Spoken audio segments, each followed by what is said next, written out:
el día de hoy hablar de dos enfermedades que de alguna manera son importantes y conocidas por todos nosotros. Por un lado, la enfermedad de Parkinson, que como sabemos bien es una enfermedad frecuente en lo que respecta a la patología neurológica, y por otro lado la enfermedad de Huntington, que de alguna manera es como el prototipo o el modelo de enfermedad genética dentro del área de la rama de neurología.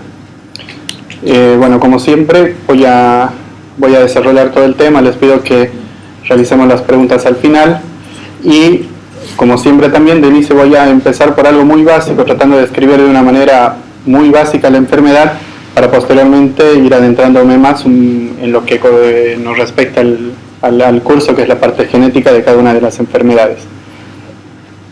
Lo primero que tenemos que saber que es un parkinsonismo.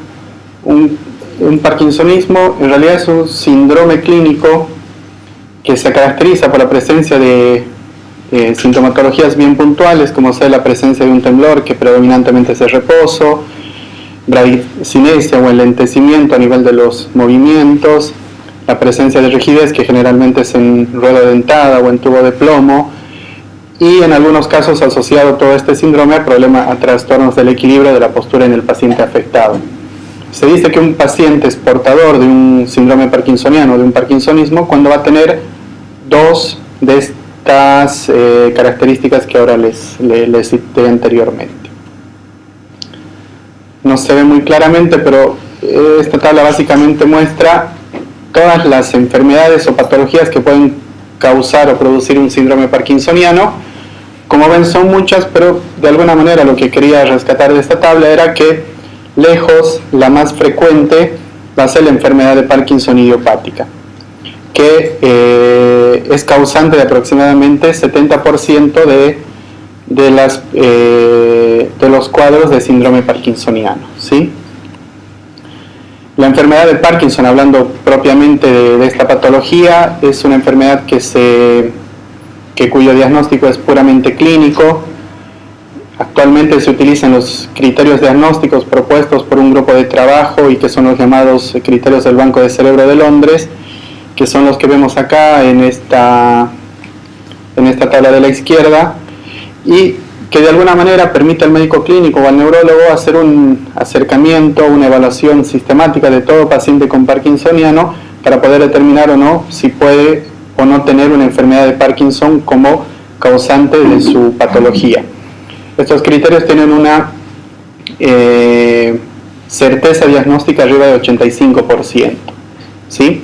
Obviamente la única manera de llegar a un diagnóstico certero en un 100% va a ser mediante la realización de un estudio histopatológico post-mortem, donde vamos a ver básicamente la muerte o la degeneración de las células a nivel, células dopaminérgicas a nivel de la sustancia nigra, que como vemos acá, esto es un sujeto normal, y acá se ve la ausencia de las células dopaminérgicas, y por otro lado, en las células que aún quedan viables, estos conocidos cuerpos de Lewy, que son una característica patológica de esta enfermedad, y que básicamente van a ser la traducción de depósitos de proteína a nivel intracelular, de las cuales las proteínas más frecuentemente encontradas son la alfa-sinucleína, como también depósitos de neurofilamentos. Básicamente esa sería la descripción patológica del Parkinson.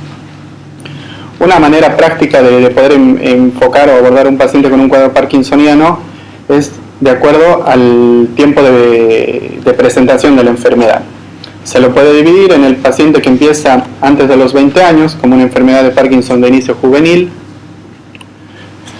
al que va a desarrollar la enfermedad entre los 20 y 50 años, que se denomina una enfermedad de Parkinson de inicio temprano, y por otro lado, al conocido paciente que va a empezar arriba de los 55 años y que va a ser la enfermedad de Parkinson de inicio tardío.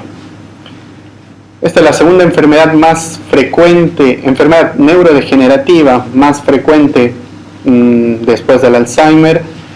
Se dice que un 1% de adultos por debajo de 55 años van a ser portadores de la enfermedad. Este porcentaje sube a un 3% en el grupo etario mayor a 75 años, y tiene una incidencia global de aproximadamente 13 afectados por 100.000 habitantes, ¿sí? Es una enfermedad común, frecuentemente vista, pero por ahí el primer punto que me gustaría que recuerden es que en general las formas genéticas de presentación o las formas mendelianas de presentación de enfermedad de Parkinson en frecuencia son raras, no son muy frecuentes. Básicamente hablando del paciente con enfermedad de Parkinson que tenga historia familiar positiva, vamos a tener distintos probables escenarios. Por un lado, el paciente que nos relate una historia familiar positiva, que al hacer el familigrama nos sugiere un patrón de herencia autosómico dominante con presencia de 2 o más líneas generacionales afectadas, que de alguna manera nos haga pensar en un patrón de herencia autosómico dominante. El paciente con un familigrama sugerente de un patrón de herencia autosómico recesiva, o por otro lado, simplemente el paciente que tenga el antecedente de 1 o 2 familiares afectados, que según el familigrama no impresione tener un patrón de herencia monogénica y que de alguna manera actualmente se piensa que puede tener una causa multifactorial, ya sea por factores ambientales, pero también actualmente está muy pensado o estudiado que pueda tener una susceptibilidad de tipo genético y que de alguna manera lo podríamos dividir en 2 grupos, para una mejor evaluación en 2 grupos también a su vez. El paciente que empiece en etapas tempranas de la vida y por otro lado la persona o el paciente que empiece por encima de los 55 años. De alguna manera, paciente con historia familiar positiva, podríamos tener alguno de estos escenarios y los voy a ir desarrollando uno por uno.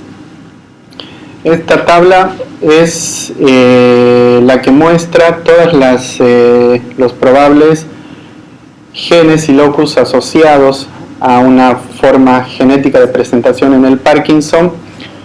Como ven, es un número importante, pero de todas maneras, lo que se sabe y se ha visto en la literatura es que los 6 primeros son los que tienen el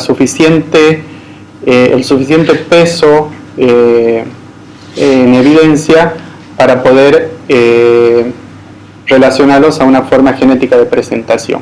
No se ve bien en la gráfica, pero ahora voy a describir cada uno de ellos. En este grupo hay algunos que se van a presentar de forma autosómica dominante y otros de forma autosómico recesiva. Las otras formas genéticas de presentación en realidad son raras, presentación de familias aisladas o simplemente grupos familiares en los cuales no se ha podido determinar una mutación causante de la enfermedad. Con respecto a las formas autosómico dominantes de presentación, esta es una tabla extraída del GeneTest y lo que nos muestra acá que las que actualmente se sabe que tienen una forma autosómica dominante de presentación son las que vemos ahí: el PARC1, PARC3, PARC6 y PARC8. Las que voy a desarrollar ahora básicamente son, en primer lugar, el gen de la alfa-sinucleína, o llamado también PARC1. Primero, es importante conocerlo porque fue el primer gen descrito y relacionado a la enfermedad de Parkinson, ¿sí?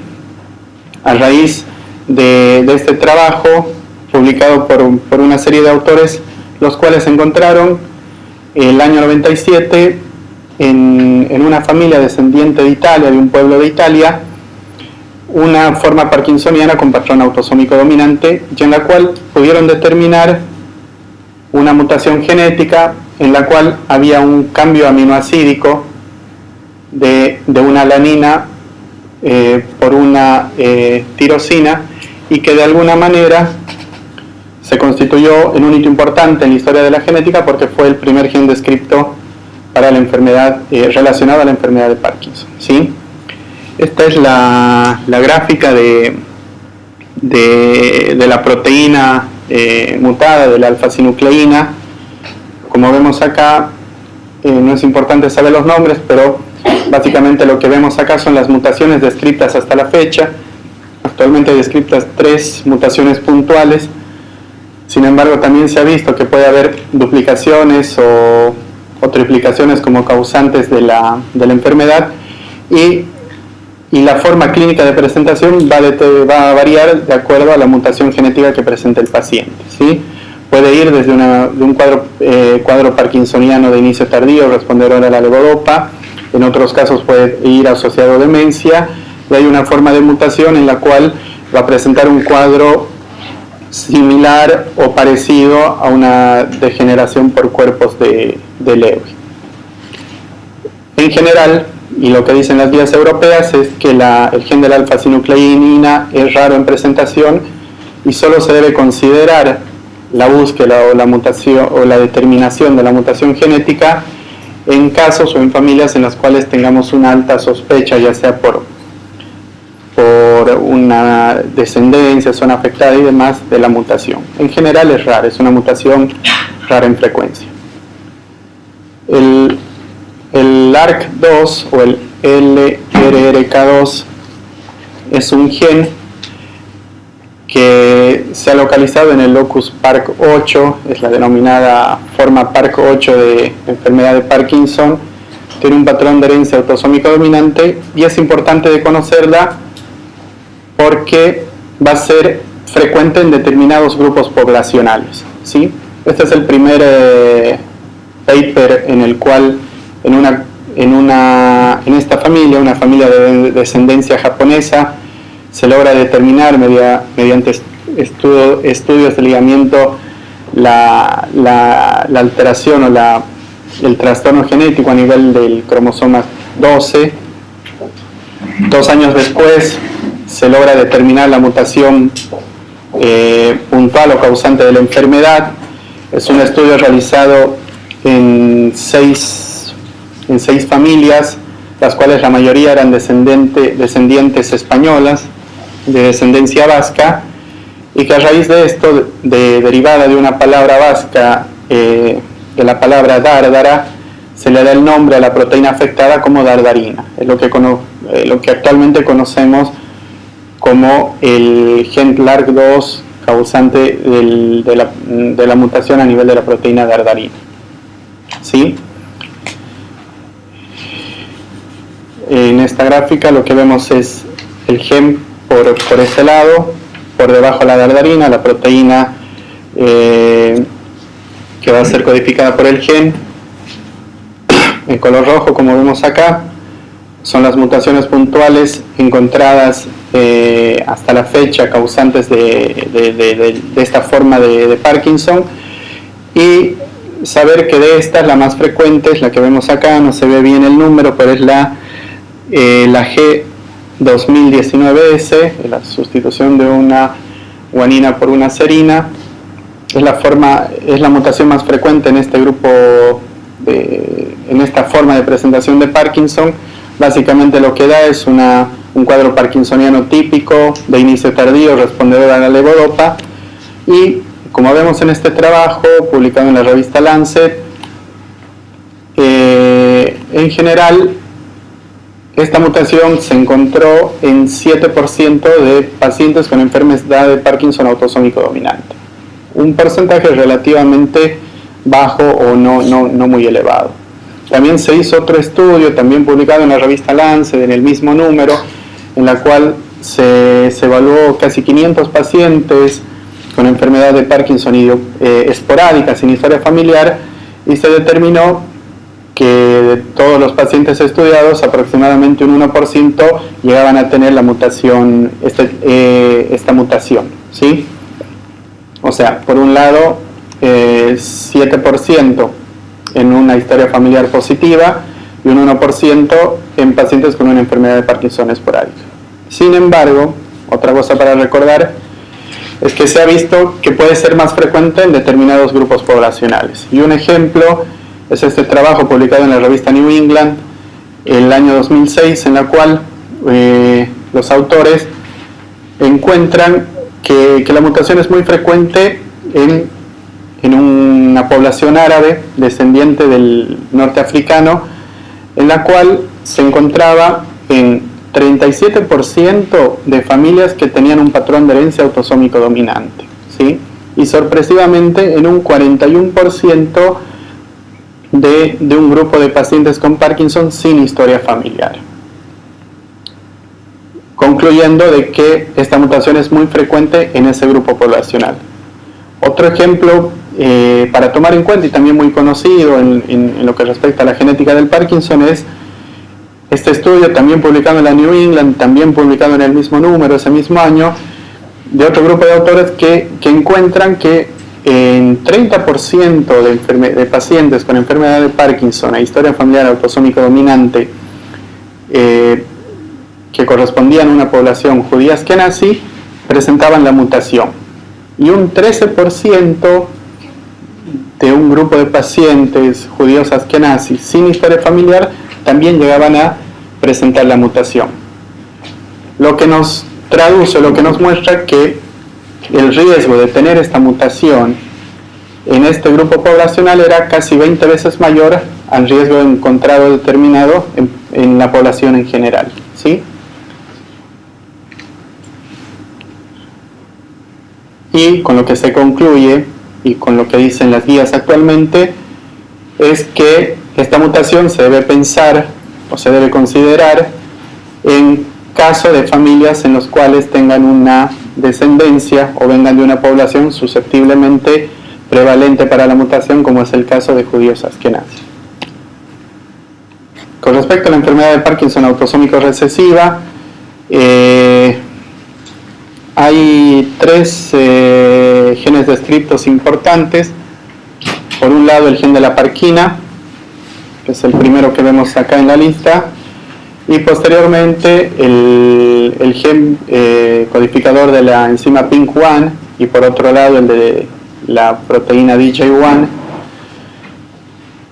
De todas maneras, lo importante recordar de esta tabla es que el gen de la parquina es el causante de 50% de las formas autosómicos recesivas de enfermedad de Parkinson, ¿sí? Tiene la característica de producir un cuadro parkinsoniano de inicio temprano en personas jóvenes, generalmente por debajo de los 40 años. Fue descrito por primera vez en una familia de origen japonés, en este paper publicado el año 94, si no me equivoco.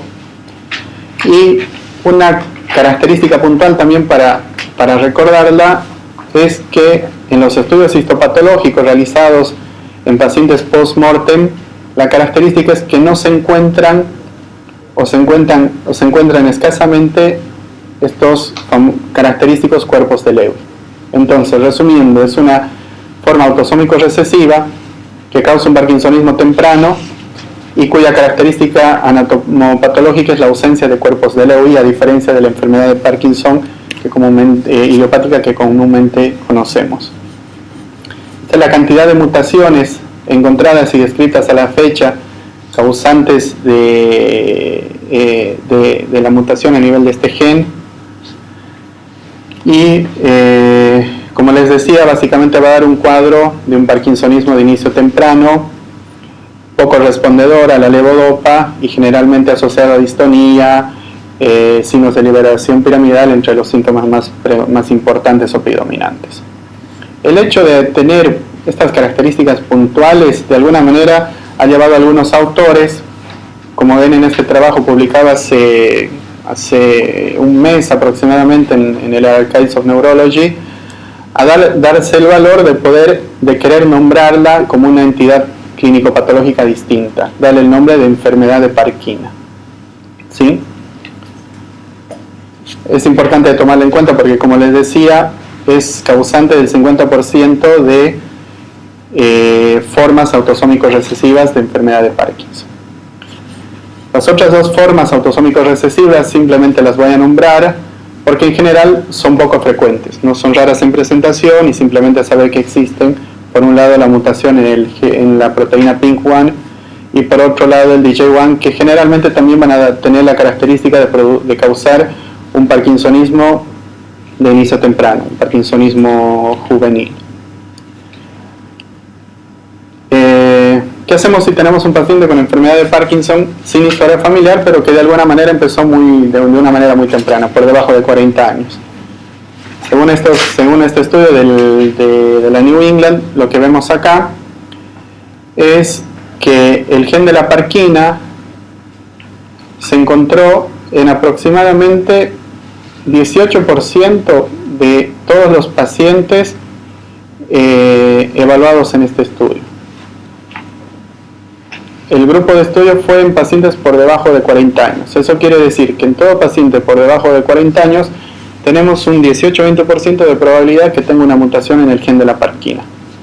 Y otro dato importante es que a medida que la forma de presentación empieza en edades o etapas más tempranas, el riesgo de esta mutación es mucho mayor, como vemos acá, que en el grupo de pacientes afectados que empezaron antes de los 20 años, la mutación se encontró en un 77%.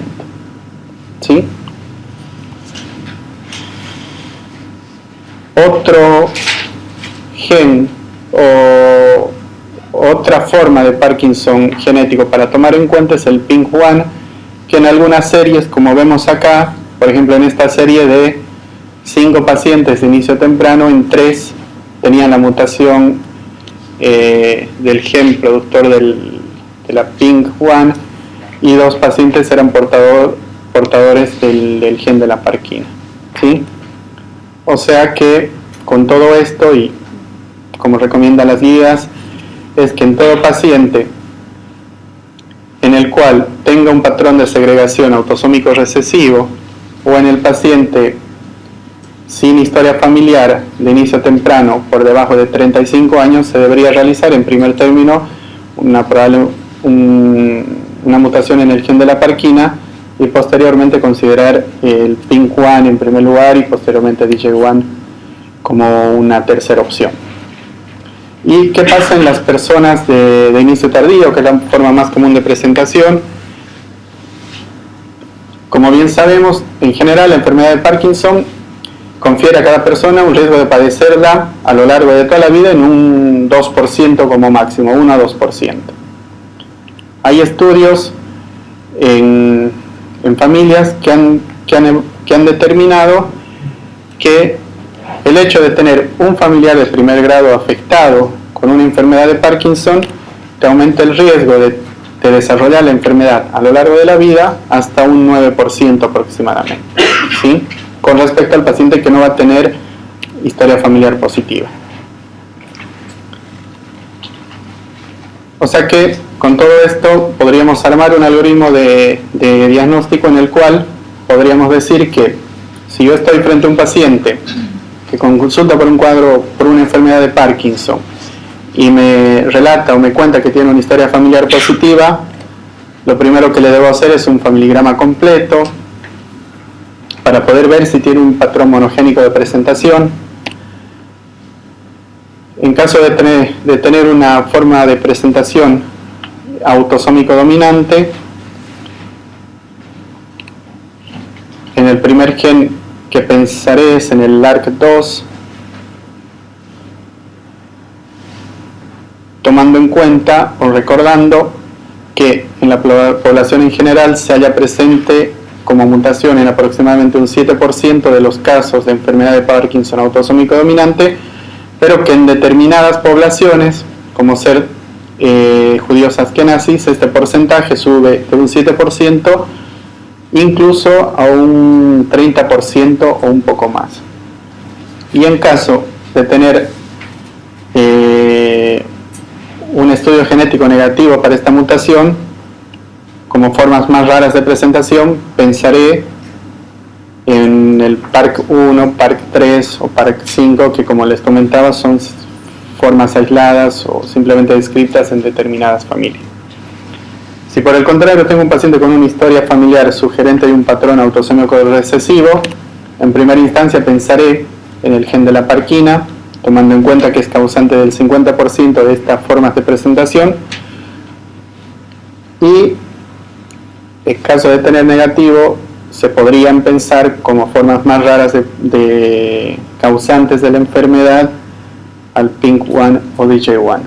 Y por otro lado, el paciente que simplemente tenga 1 o 2 familiares afectados, que no forme un patrón de herencia monogénico, recordar que ese antecedente le aumenta el riesgo o aumenta la probabilidad de tener enfermedad de Parkinson en aproximadamente un 9% a lo largo de la vida.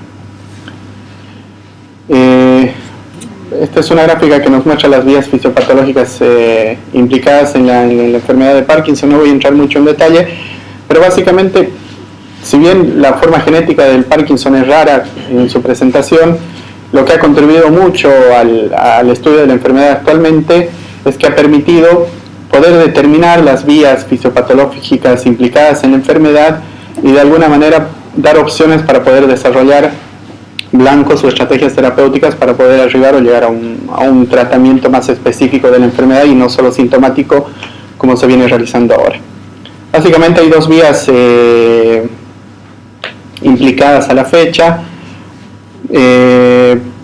Por un lado está la vía asociada o relacionada al sistema proteosómico a nivel celular. Se dice que una disfunción en el sistema proteosómico que de alguna manera contribuye a la eliminación o metabolismo de las proteínas a nivel celular, como es la alfa-sinucleína en primer lugar, el hecho de que funcione mal esta vía va a producir, por un lado, que haya un depósito a nivel celular de alfa-sinucleína y por consiguiente la formación de cuerpos de Lewy. Y por otro lado va a actuar directamente a nivel celular favoreciendo o produciendo un aumento en el estrés oxidativo. Y por otro lado, la mitocondria, que se ha visto que la disfunción mitocondrial debido a alguna de estas mutaciones también va a producir por un lado un efecto directo de daño a la célula, aumentando también el estrés oxidativo, y por otro lado va a causar la mayor producción de caspasa, que de alguna manera mediante este sistema también va a llevar o a producir la muerte neuronal o la muerte celular, ¿sí?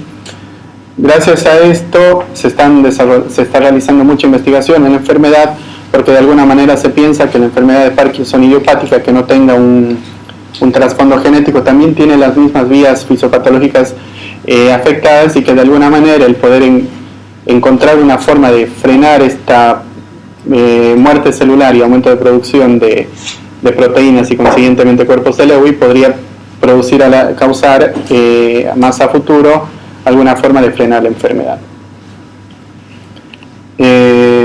Con respecto al consejo genético o asesoramiento genético, obviamente va a depender de la forma de presentación de la enfermedad, ¿sí?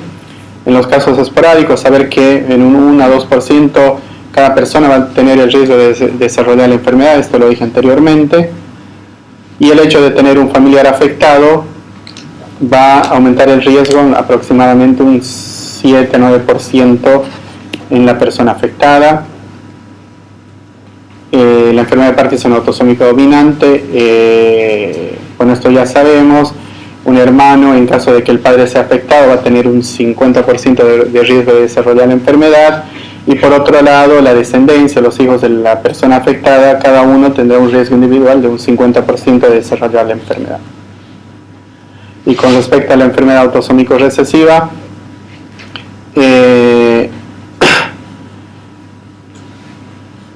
lo mismo, sabemos que cada hermano de un afectado va a tener un 25% de probabilidad de ser afectado, un 25% de ser sano y un 50% de ser portador asintomático, y por otro lado que los padres, al ser una enfermedad recesiva, van a ser portadores obligatorios.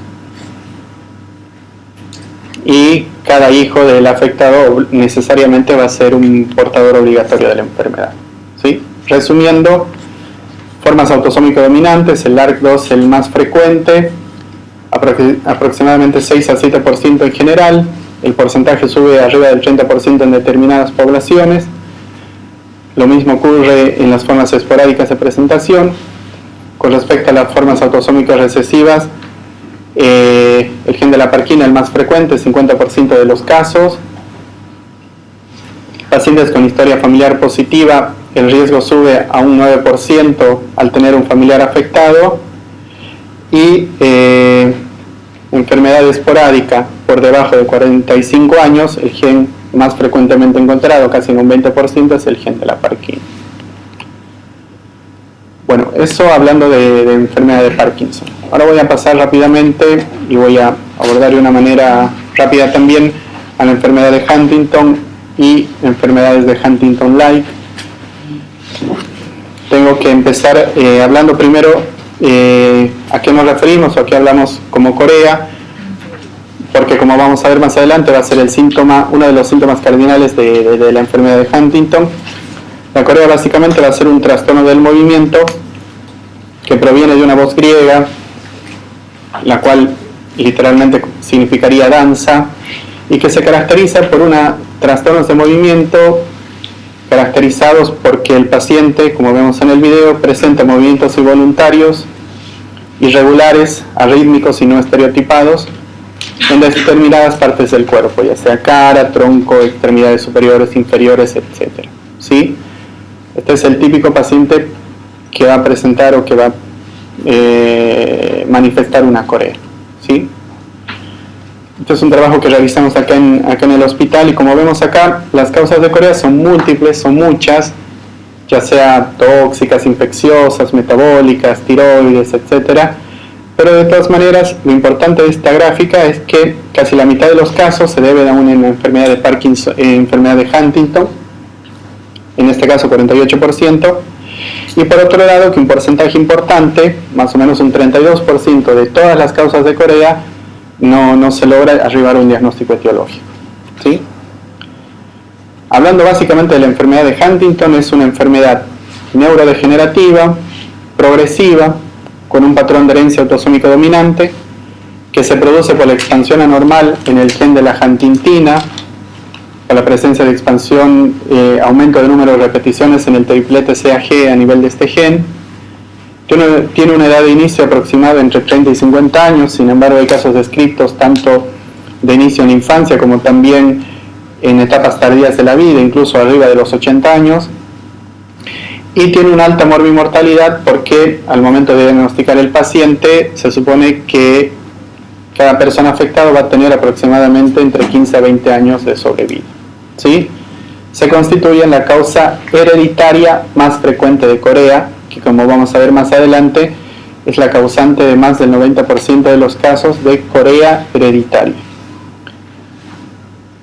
Dos hitos importantes: fue descrita por primera vez el año 1872 y casi 100 años después, el año 93, se logró determinar la mutación genética para la enfermedad. Básicamente el cuadro clínico se va a caracterizar por una tríada de sintomatología. Por un lado, el espectro de síntomas motores, en la cual el síntoma predominante es la corea, presente casi en el 90% de los casos. Sin embargo, un paciente con corea también puede presentar parkinsonismo, distonía, signos de liberación piramidal. Por otro lado, va a presentar o se va a asociar a un compromiso cognitivo caracterizado por la presencia de una demencia de tipo subcortical, asociado a trastornos en la esfera psiquiátrica que van a ir desde cuadros depresivos, ansiosos, apatía, cambios de conducta, llegando a cuadros psicóticos, alucinaciones, delirios, y un riesgo mucho mayor de suicidio en estos pacientes portadores de la enfermedad. Entonces, resumiendo, el diagnóstico clínico lo vamos a sospechar en el paciente que tenga un cuadro caracterizado por corea, trastornos cognitivos y alteraciones psiquiátricas, y que por otro lado tenga un patrón de herencia autosómico dominante. ¿Sí? El diagnóstico es genético. Para arribar al diagnóstico se solicita la determinación de la expansión a nivel del gen de los tripletes CAG en el gen de la huntingtina. Y cuando pedimos un estudio genético a un paciente con sospecha de Huntington, vamos a tener estos probables resultados que nos pueda llegar en el informe del estudio, ¿sí? Y va a depender del número de repeticiones que tenga. Por un lado, presencia de alelos en rango normal, que va a ser el paciente que tenga ambos alelos con un número de repeticiones igual o menor a 26, ¿sí? Por otro lado, vamos a tener un rango intermedio de repeticiones, el cual se va a caracterizar porque uno de los alelos en la persona afectada presente entre 27 a 35 repeticiones.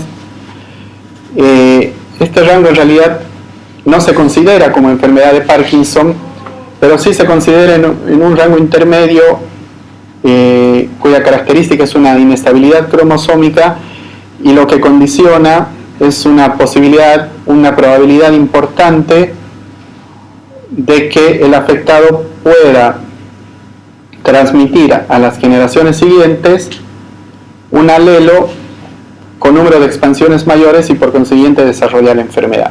Básicamente se supone que estos pacientes no desarrollan síntomas, pero sí tienen riesgo de transmitir a los hijos un alelo en mayor número de repeticiones y que estos sí desarrollen la enfermedad. Y por otro lado, las personas que tengan arriba de 36 repeticiones, que entre 36 y 39 se considera una penetrancia incompleta, y arriba de 40 repeticiones una penetrancia completa, y por consiguiente una probabilidad de un 100% de desarrollar la enfermedad en algún momento de la vida. ¿Y qué hacemos si nos sale negativo el estudio genético?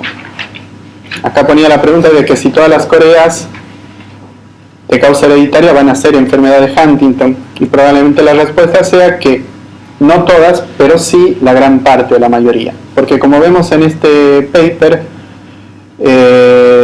se ha visto, distintas series han demostrado que arriba del 90% del paciente que venga con el espectro clínico de Corea, deterioro cognitivo y trastornos psiquiátricos y una historia familiar autosómico dominante, 90-99% van a ser portadores de una mutación en el gen de la huntingtina. Y simplemente, según este paper, 1%, en algunas otras series entre 1 a 7%, van a tener una mutación negativa y se va a considerar dentro del espectro de enfermedades Huntington-like, ¿sí? Que son pacientes con un fenotipo similar al Huntington, pero que tengan una etiología genética distinta. Lo importante es saber que de este grupo de pacientes solo va a ser posible arribar al diagnóstico en menos del 3%, lo que quiere decir que es muy poco probable arribar a un diagnóstico en un paciente en el cual tengamos o presente una mutación negativa para la enfermedad de Huntington. Dentro del espectro de enfermedades Huntington-like están descritas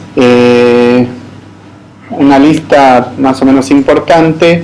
Las 4 primeras son las primeras descritas que fueron llamadas según la forma cronológica de descripción por números en la tipo 1, 2, 3 y 4.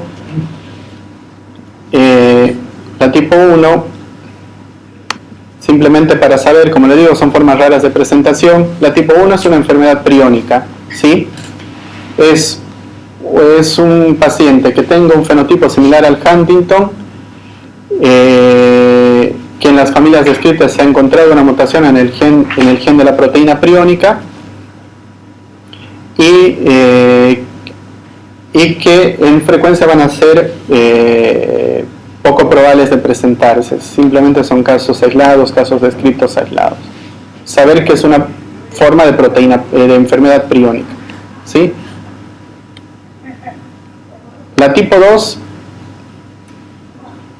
la enfermedad de Huntington-like tipo 2, se describió por primera vez el año 94, si no estoy mal, en una comunidad africana, en personas de raza negra, y a partir de esa fecha, todas las descripciones que se ha hecho de la enfermedad de Huntington-like tipo 2, se ha visto que son en personas descendientes de raza africana, ¿sí? Como por ejemplo en este estudio de uno de los autores que más ha descrito la enfermedad en general, y que, como vemos acá, en una población sudafricana, la probabilidad de tener una enfermedad de Huntington-like tipo 2 es aproximadamente 24% del total, ¿sí? Y que la probabilidad de tener una enfermedad de Huntington común A diferencia de la población en general, que como veíamos adelante es arriba del 90%, en este grupo poblacional se encontró solo en un 36% de los casos, ¿sí?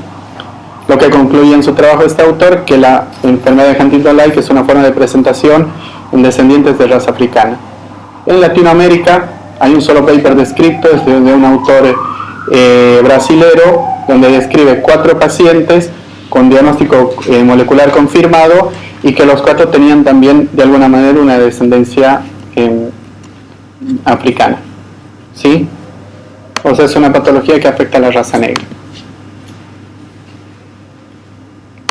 Y por último, para recordar y tomar en cuenta, es la ataxia espinocerebelosa tipo 7, al principio denominada como enfermedad de Huntington-like tipo 4. Actualmente los autores prefieren denominarla dentro del grupo de ataxias espinocerebelosas. Como les decía, la tipo 17 se caracteriza por presentar ataxia en casi todos los casos, 90% de los casos, pero también corea en casi 70% de los casos, asociado a demencia en un porcentaje similar, con lo cual puede producir un cuadro clínico similar al Huntington.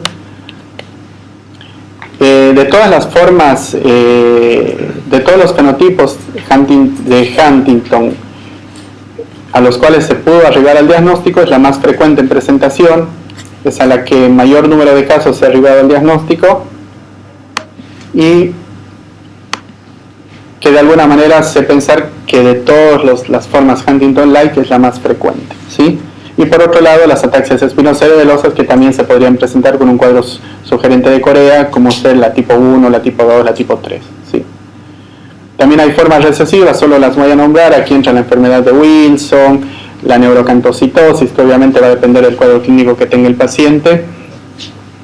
Y bueno, con todo esto, un algoritmo de diagnóstico podría ser de que si tengo un paciente con Corea de presentación crónica, me pregunto si tiene historia familiar.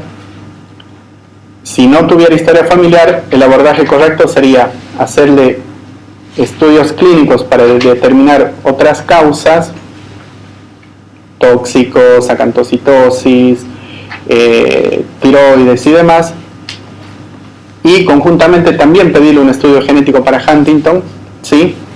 Y por otro lado, si el paciente tiene historia familiar positiva y es sugerente de un patrón autosómico dominante, pedirle en primera instancia un estudio genético para Huntington y recién, si sale negativo, replantear el caso y pedirle otros estudios clínicos para buscar otras causas de Corea como diagnóstico diferencial.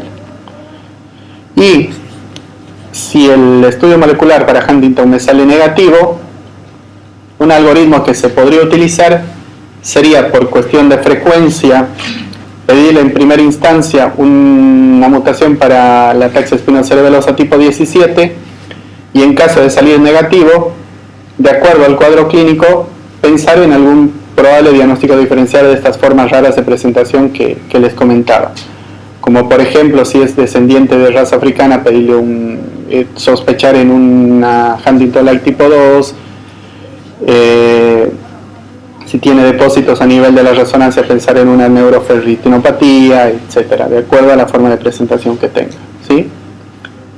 Y básicamente lo que dicen las recomendaciones es eso, que en primera instancia se debe confirmar o descartar una enfermedad de Parkinson por un lado, y que por otro lado las mutaciones, otro tipo de mutaciones en general son muy raras en presentación, ¿sí? Con respecto al consejo genético, la enfermedad de Parkinson es el prototipo de enfermedad neurológica y de alguna manera ha sido el prototipo de enfermedad en la cual se ha basado el consejo, el asesoramiento genético básicamente en personas adultas, ¿sí?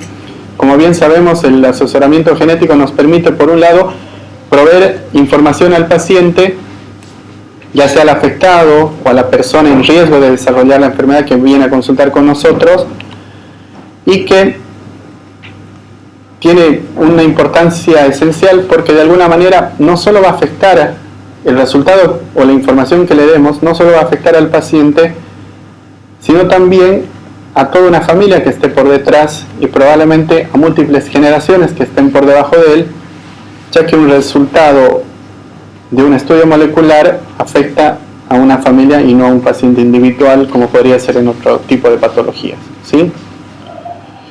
Con respecto a la enfermedad de Huntington, sabemos que es autosómico dominante. Es un poco repetir lo que hablaba anteriormente. Con respecto a los padres del probando, lo que recomienda las guías es que se debe hacer un estudio genético a los padres para ver si están afectados o no, porque eso de alguna manera nos va a permitir saber si los hermanos del enfermo van a tener riesgo de desarrollar la enfermedad, que como bien sabemos, al ser el padre afectado, cada hermano tendría un riesgo de 50% de poder presentar la enfermedad, ¿sí? Y saber que si una persona es afectada, cada hijo también va a tener una probabilidad de un 50% de manera individual de desarrollar la enfermedad. Bueno, eso es todo. No sé si tienen alguna pregunta, no quedó nada claro. Dejo a disposición para cualquier duda que